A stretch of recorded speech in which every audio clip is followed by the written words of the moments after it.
This is your diamond insight of the looming shadow of Kederism, a dangerous slide backwards. Wengwa Member of Parliament Mijelo Kasauta's blunt declaration that Kederism is back has struck a nerve in a nation still haunted by the scars of political thuggery. Although the lawmaker later walked back his remarks, saying they were made in the heart of the moment, the statement reflects a deeper uncomfortable truth. Zambians are increasingly sensing a resurgence of the very practices they overwhelmingly rejected in the 2021 election.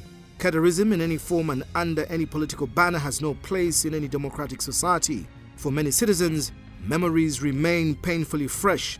Under the previous PF administration, cadres operated with impunity, occupying markets, intimidating political opponents, extorting bus stations, and exerting unlawful influence over public spaces.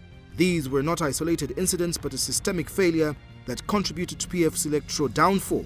The public had grown wary of violence, lawlessness, and the feeling that party allegiance outweighed the rule of law. It is therefore deeply concerning to hear a senior UPND parliamentarian utter words that echo an era people hoped had been buried.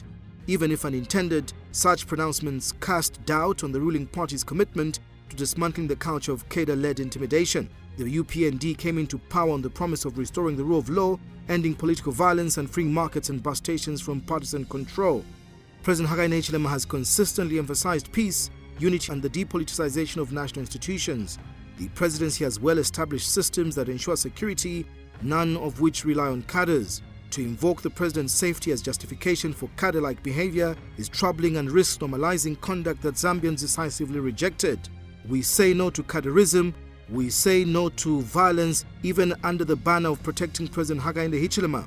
Yes, Chiwempala's incidents are uncalled for and should be dealt with by the law enforcement agencies and not the UPND rank and file. We also strongly condemn the thuggery and cadreish behavior that happened at the PF Secretariat over the weekend, and we call for heads to roll that this must not rear its ugly head. The party must therefore reassure the country that thuggery and cadreism will not creep back under a new label or justification. Mr. Kasauta must be reminded that Zambia cannot afford to return to fear-driven politics. To mobilize with cadres marching through the streets and rummaging through the Secretariat of the Patriotic Front is one that must be condemned. The UPND must remember the very lessons that brought it to power. When cadre rules, the people suffer, and the people always respond at the ballot.